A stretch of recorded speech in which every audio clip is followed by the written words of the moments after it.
So good day, friends. This is Dr. Bob Hamilton, and you have tuned in today to the Hamilton Review, where kids and culture collide. Thank you for making us part of your day. It means a lot to me. I know that all of you out there are like me. You're busy. You got grandkids, you got kids. And by the way, Happy New Year to you all. I hope you guys are having a Happy New Year and you're hopeful for 2024. But I know you're busy, so thank you. Even the fact that you tune in means a huge amount to me. So thank you. If you like what you hear, and I bring to you on a weekly basis amazing people. If you like what you hear, pass it on to your friends, your family. We're building an audience, not for me, not for Dr. Bob, but for the people who I bring on the show. I want people to hear them. And today is really no exception. Today it's a pleasure to welcome to the studio. Thank you for coming in, Jill. Thank you. A very special person. Her name is Jill Simonian. She's pretty accomplished. She's a former TV host and founder of what was called or still called the Fab Mom blog. She has made multiple TV appearances in the LA area, KCBS, KCAL, KTLA, KTTV, and nationally on the Today Show. Amazing. And now she has a different job title. Jill is now the director of PragerU Kids. Yes. And we're going to talk about PragerU Kids as we have this conversation. But anyway, Jill Simonian, welcome to the Hamilton Review. Thank you. I'm so excited to be here. It's a pleasure. And I have seen Jill from different events, galas and what have you. And I leaned over to my wife about a month or two ago when we were in Beverly Hills at dinner. And I said, I want that lady on my podcast. Oh, thank you. And she said, yes, good luck, Bob. You'll never get her. I said, well, look, give me a chance. Anyway, so here you are. So thank you, Jill. It's a pleasure to have you here. So I like to have my guests talk a little bit about themselves in terms of kind of backing up and your story, where you're from, a little bit about your background, whatever you want to share. So I'm going to stop talking and turn the microphone over to you. Oh my goodness. Okay, well, how much time do you have? Just kidding. But how much time do our listeners have out there? I'm joking. Yeah. I'll give the shortened version. No, I appreciate the time. You can riff. You can go for it. I was born in Fresno, California, and I always say this for whatever reason, and I don't know why, but I'm a fourth generation Armenian American. So I grew up in a very traditional, faithful household. As a young person, my parents were always very intent on teaching us to work hard, to do the right thing, to make good choices. They were very strict in a very good way. Sure. My mom was incredible. My dad's awesome too. They raised us in a very traditional way. I had a great childhood. I grew up as a performer, dancing, singing on stage, musical theater. Always wanted to do well in school, had a great school experience all through high school, went to public school. And I always knew that for whatever reason, I wanted to move to Los Angeles and go to college. And I always had an idea. I want to go to UCLA. I wanted to go to UCLA at the age of 8 before I even knew what UCLA was. And I have no idea why or where it came from. But I always wanted to be a performer growing up. And so it ended up becoming a reality. It was very hard won, actually, because I got rejected from UCLA. The first time I applied as a vocal performance major, and I remember I was a classic lyric soprano, so I sang opera and music theater and all of that. I could sing in French and Latin and Italian and German and all these things, and so I auditioned to be a vocal performance major, and I got rejected from the UCLA Music School. Wow. USC Music School offered me a partial scholarship, but I wanted to go to UCLA. So I had to figure out a way at the age of 18, how am I going to make this happen? And that was sort of the first part of my, I guess, young adult life where I realized that you really you have to be responsible for yourself and very proactive with what you want. Sure. So I wrote an appeal letter, and I remember literally doing this all myself, and my parents were very supportive, and they would check my essay and help me out. But I remember like that was the first time that I said, I'm going to do this. So I wrote the appeal letter. I cited all the things that you needed to do to appeal the decision to be able to get in. UCLA then accepted me as a general admission, which I ended up majoring in communication studies later, and then did all the musical theater there anyway when I was there. But I ended up getting in, but they didn't allow me in until the winter quarter, and I wanted to go in fall, and the dorm deadline was for fall, and you know, all these deadlines. And so I remember calling the office, admissions office, every single day during the summer before I would have been a freshman in college. So after my senior year. And I was on the waiting list for fall admission. I was in for winter admission the following winter, but I was on the waiting list for fall. And I called the admissions office every single day. Wow. And this was something that I was just hell-bent on doing. And I remember I made friends with the receptionist who answered the phone, Patricia. If you're out there, Patricia, I am still very thankful for you. And she made an impact in your life. I talk about her to this day with my nieces and nephews and kids, and when I tell them that you have to be tenacious. And I guess for whatever reason, you know, Patricia would tell me that deadline was getting closer to get into the dorms. Well, you know, you're number 9 on the wait list, honey. You're number 8 on the wait list. And then finally, the last day, she said, you know, you have been so persistent and I admire you, and you are in for the fall. So you submit your dorm deposit and you are in. And I remember hanging up the phone and I thought, oh, this is how it happens. Wow. So that was the journey. You were up in Fresno making all these phone calls. Yes. So rather than deferring to the winter quarter, you actually joined. I was able to go in the fall. In the fall, wow! Because of my crazy persistence. So I went to UCLA, majored in communication studies, performed in all the musical theater productions, continued to perform in musical theater productions in Los Angeles, and then ended up getting a job in marketing for a while. And then when I was about 26 or 27, 26, I think. Anyways, doesn't matter. More than 2 decades ago, I tried to launch a career for myself in television. And so I entered a contest that KTLA 5 News was having, an on-air contest to find a new weather person in 2005. And it was on the morning news. And at that time, I was working a full-time job in marketing. For Skechers USA, actually, at their corporate offices. And then at nighttime, I was going and doing red carpet premieres, interviewing celebrities for very, very small local cable networks. Yeah. And I entered the contest for KTLA in 2005, and I ended up getting to be the second runner-up. Or I was actually the first runner-up to get the job. And the person who won the job was Jessica Holmes, who is still the anchor on the morning show today. Hi, Jessica, if you're watching. But that contest where I came in second was actually just a wonderful opportunity, because then I ended up getting a full-time job in television at a small cable network called Reels Channel at the time. This was around like in 2007.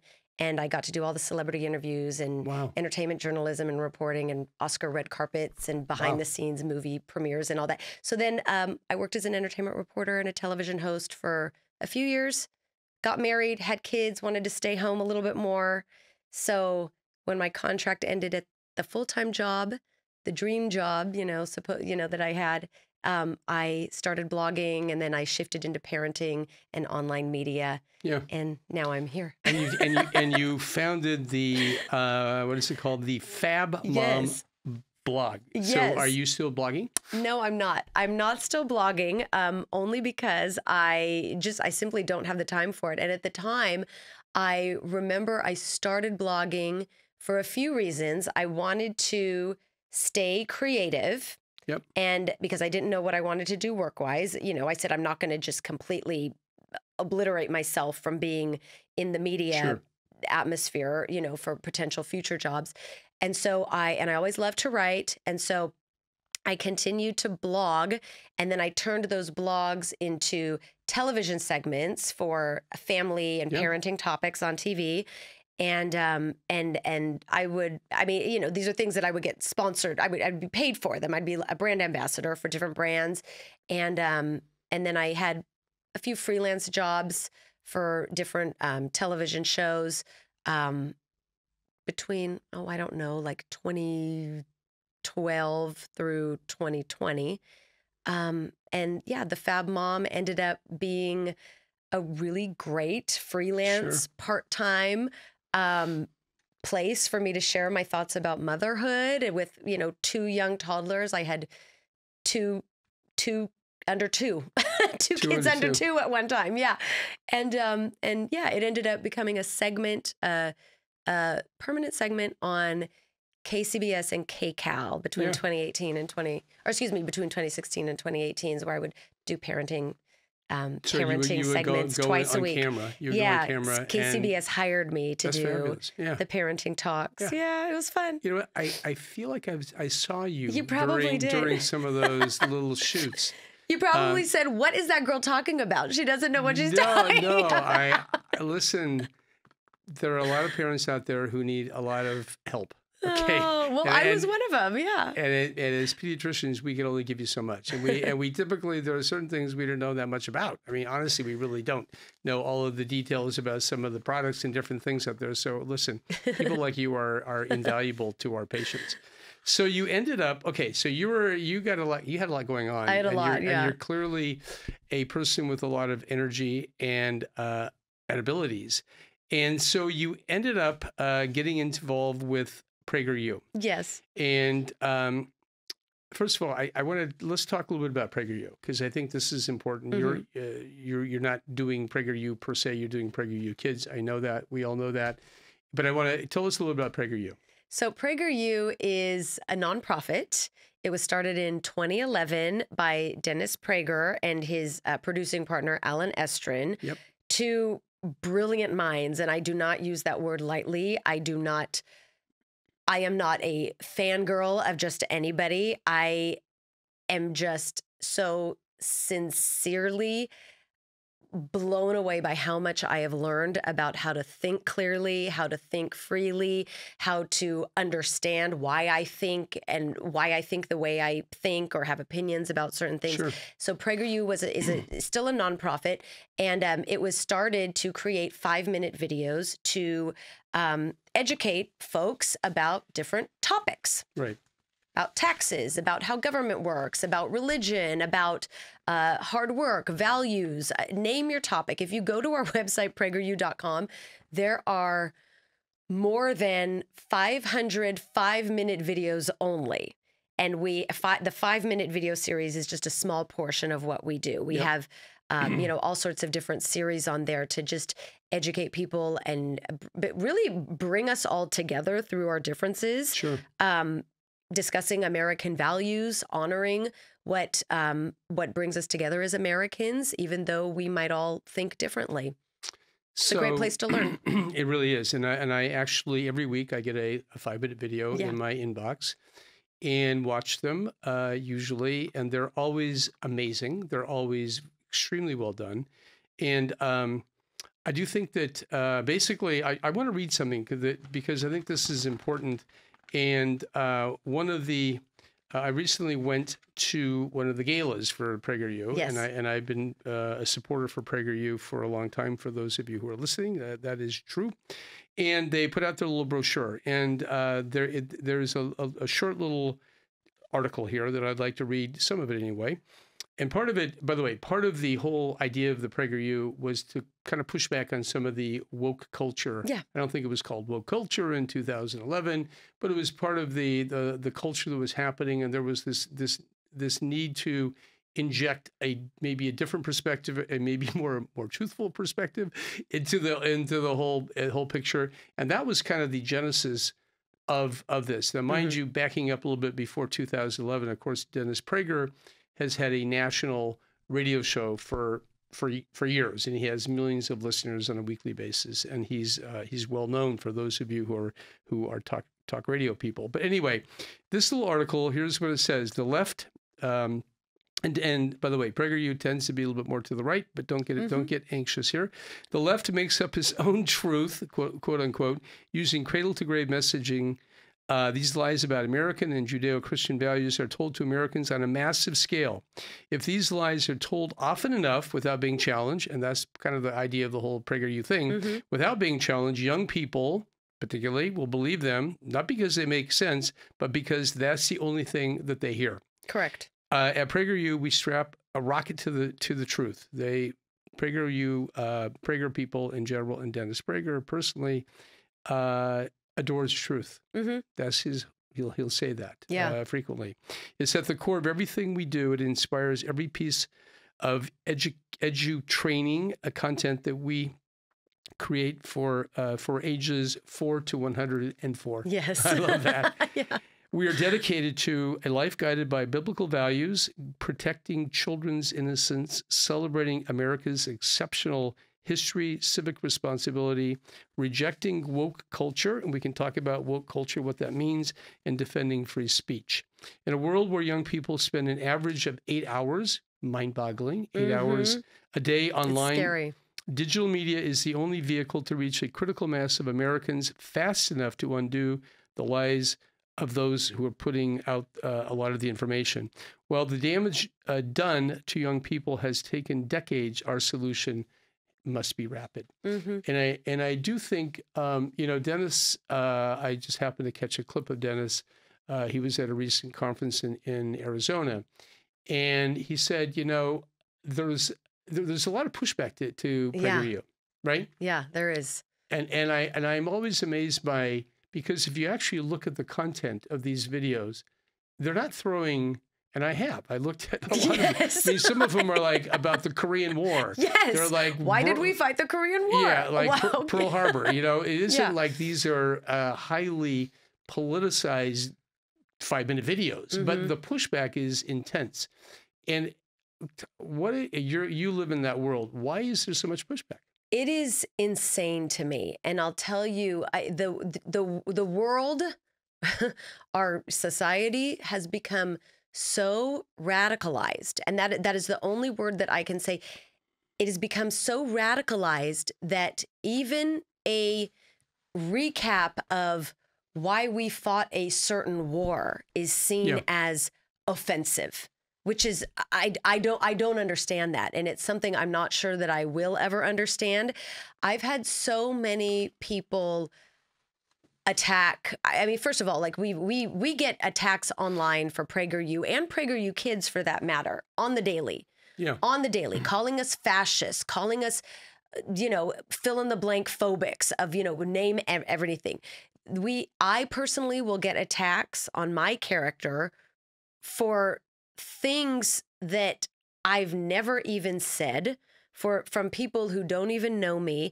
And it's really an attack on conservative values. And people are very scared of, conservative values, religious, you're fascist. And it's like, hold on a minute. Yeah.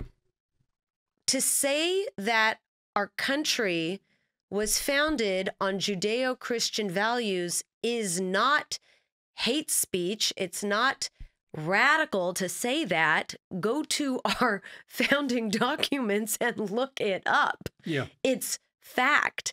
And, our CEO, Marissa Streit, who is another just one of a kind, someone who I've learned so much from. Early on when I first started, she said something to me sitting in her office that just struck me. She said, "I've always been obsessed with truth."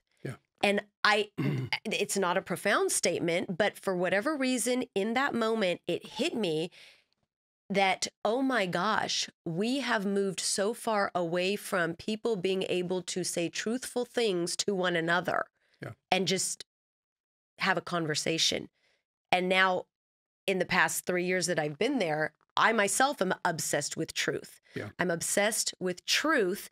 Learning truth, being able to figure out what is truthful, what's not truthful, being able to, have a conversation with someone, debating what's truthful and what's not truthful. I mean, those are all things that bind us together as Americans. So, I listen to this and what I say is I love truth. I love truth.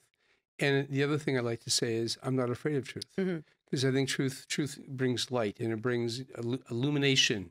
I will tell you that during the pandemic, I began to wonder what was true. Me too. I was kind of confused because in the medical world, there was, this was happening, and then so you do this, and then you get the shots, or you don't get the shots.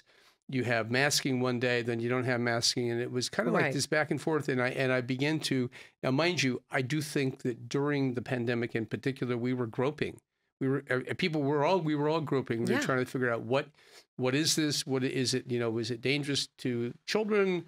No, it wasn't, but it wasn't totally clear straight away. It didn't take long to figure out that the kids were actually doing pretty well with it. But anyway, there was this idea of, I kind of found myself kind of floundering a little bit about what is true.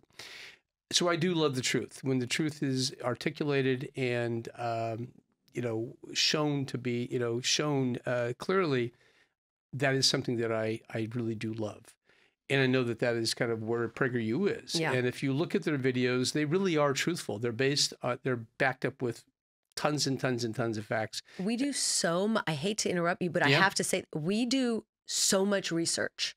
People attack us and come at us saying, oh, you've made this up. This is not backed up. If they knew how many, literally dozens of people are going to original sources, original research, original documents.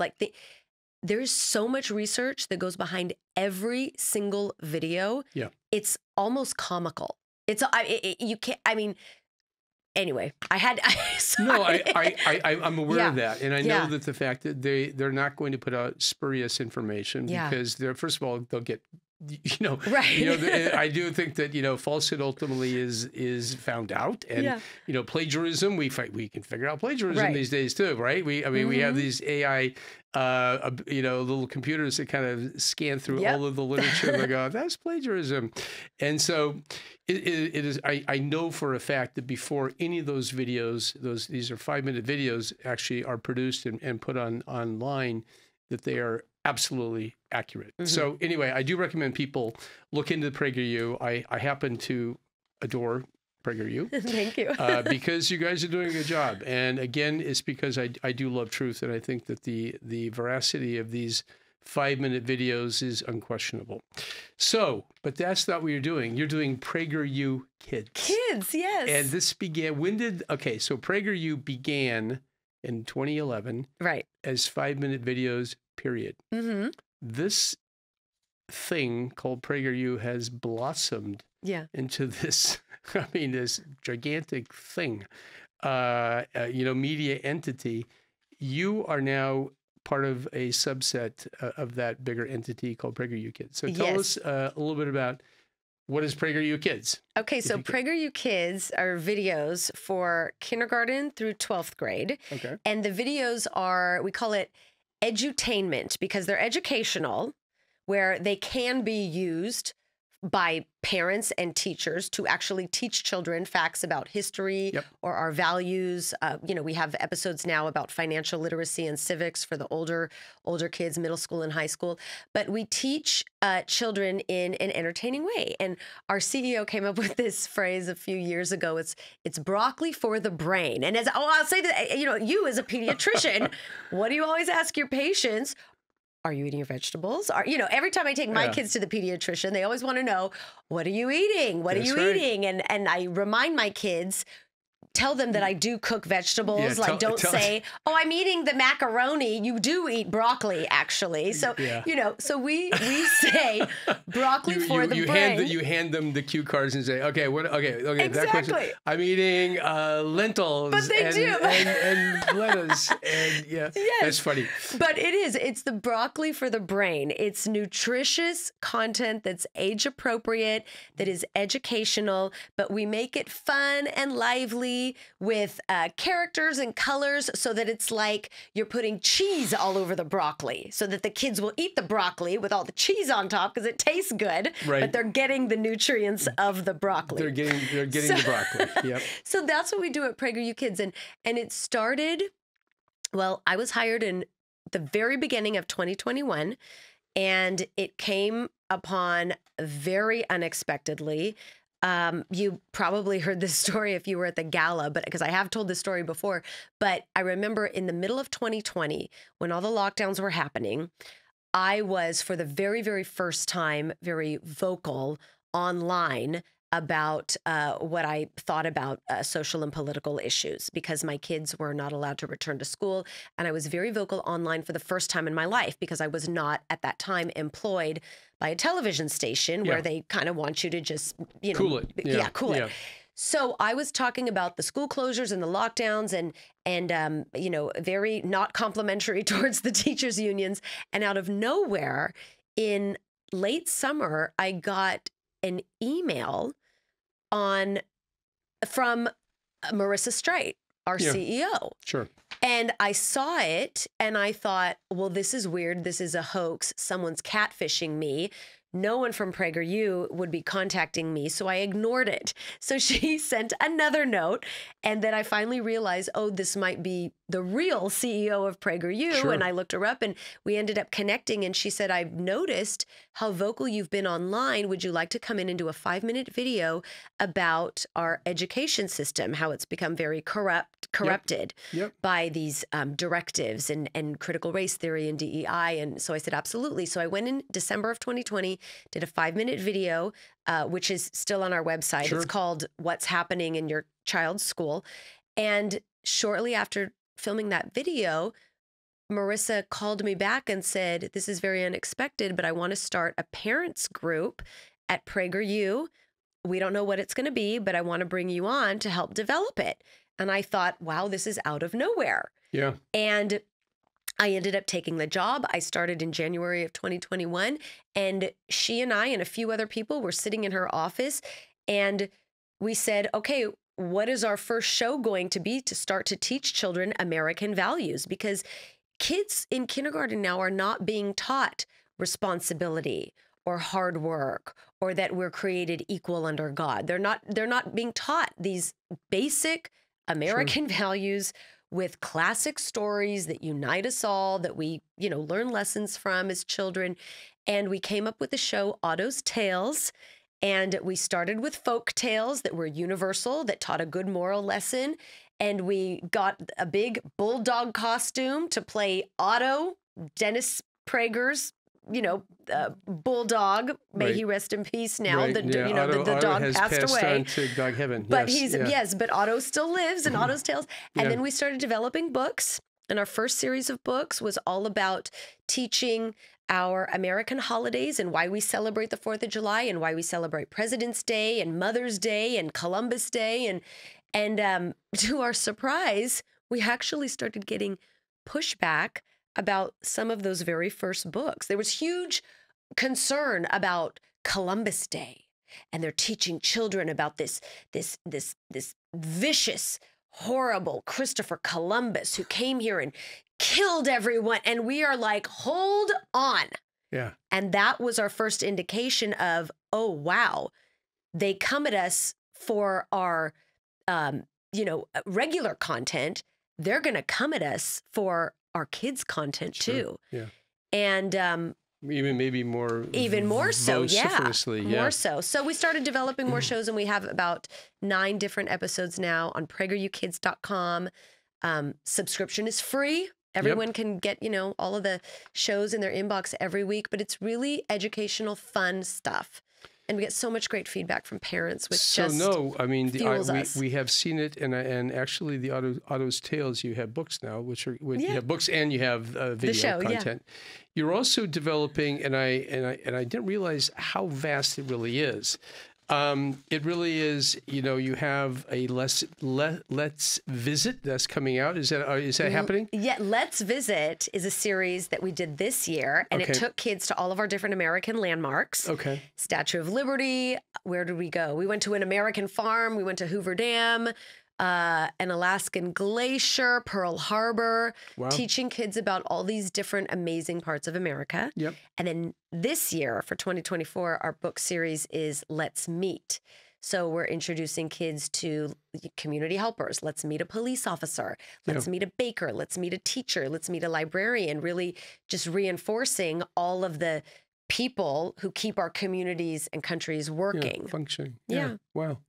That's really good. And now are these designed for like homeschooling kids, or I mean, obviously you could, you don't have to be homeschooling Everything. to show everybody. Everything. I know public school teachers here in California who send me notes on my Instagram saying, I read your Today is President's Day book. Thank you so much. The kids loved it. Wow. And I mean, from teachers to parents to homeschool parents, it's really for everybody. So how is it going? I mean, let me It's actually busy. go through. You're busy. I know. I'm feel like I need to get you out of the studio to get you back to work. I'm okay. It's wonderfully busy.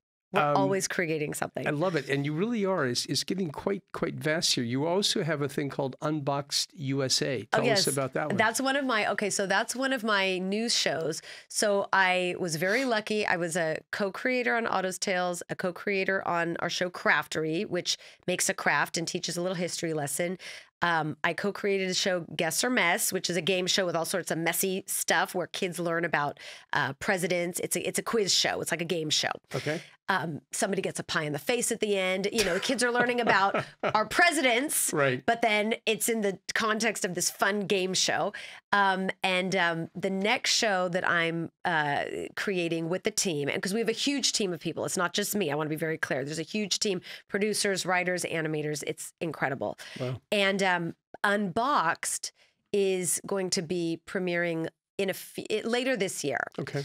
And it's a play on those really popular YouTube videos where kids are unboxing a bunch of junk that I admittedly hate and do not allow my own children to watch, because I say, why are you going to watch someone unboxing something when you have a room full of toys? You better go play yourself. So I don't let my kids watch junk garbage, right? Right. But I will let them watch things that they're actually going to get education or information from.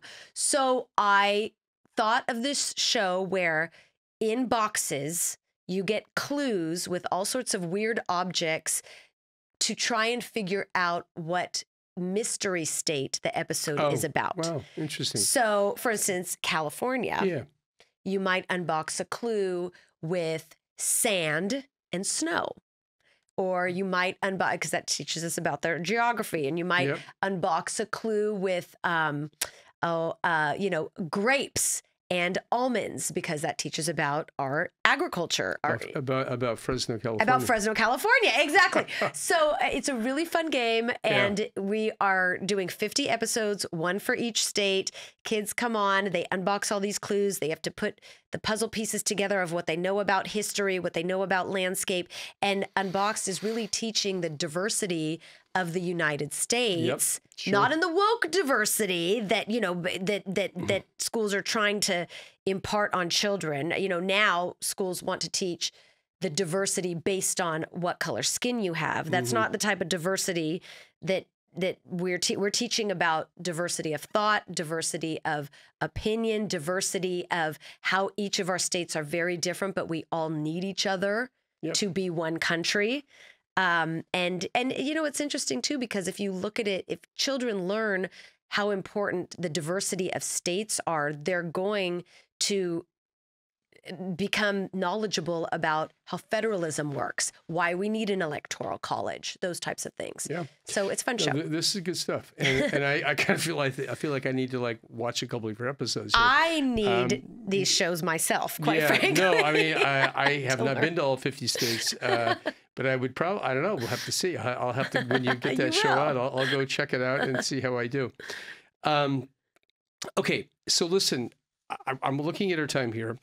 And I'm thinking that we need to kind of wrap it up here. In terms of PragerU kids, first of all, how are you doing?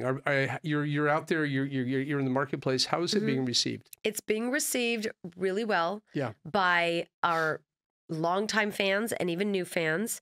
We get messages, emails all the time saying, thank you for this. Homeschool parents are excited because it's an additional content that they can use for, their own lesson plans. Like I said, public school teachers, many times we will get, and private school teachers for that matter, they'll send us emails or notes and direct messages saying how thankful they are. And we also have something exciting with getting approved in various states to be a supplemental vendor should teachers want to use our resources on the website at their discretion. So Oklahoma is one of our partners. Teachers in Oklahoma can use our content without being afraid that they're going to get reprimanded or, push back. Florida, New Hampshire is actually giving high school credit for, they're allowing high school credit if students complete our financial literacy course. We have a show called Cash Course that's on our website that teaches all about financial literacy, income tax, debt, credit cards, you name it. So needed right now, by the way, because kids aren't learning that. Montana is another state that we're excited to partner with. So the list of states that are welcoming PragerU Kids content into their schools for teachers to use if they choose to is really heartening. It's really, that's encouraging. Yeah. You were in marketing before you started this whole thing. Do you have anybody out there who is out there marketing it?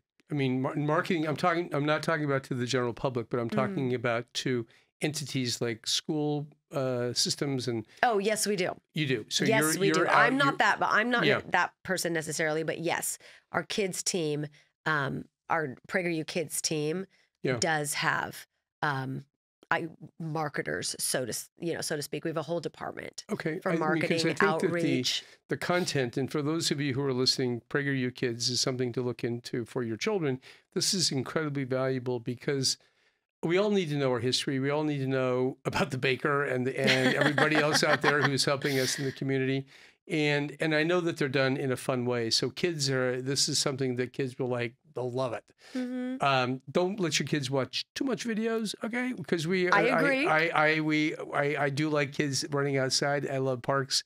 And I love mommies and daddies to read to their children. Mm-hmm. So I want to make that, we want to make that very clear to everybody listening. 100%. And those of you who follow this show know that I talk about that ad nauseum. But anyway, but if you are going to allow your child to look at something on the video screen, this is a great, great educational opportunity. So PragerU Kids. Okay, we're going to stop this episode. Let me just say this, everyone. I'm going to have Jill on next week as well, because there's so much to talk about with this gal. And so we're going to end this episode right now, but I want to encourage all of you to look forward to next Tuesday. She's going to be on again. So friends, thank you for tuning in today to the Hamilton Review. Jill, it's been a pleasure having you. Thank you. And all parents, teachers, you can subscribe for free at PragerUKids.com. There we go. That's where, and you can how can we find you? Oh, I'm on Instagram at Jill Simonian. And I'm all over the PragerUKids.com website, so you can find me there. You can find her. Believe me, she's out there. And so until next time, friends, thank you. Be well and be safe. We'll see you then. Bye-bye. You have been listening to the Hamilton Review, where kids and culture collide. Thank you for allowing us to be a part of your day. Tune in again next week on Apple Podcast. Rate and comment and tell a friend.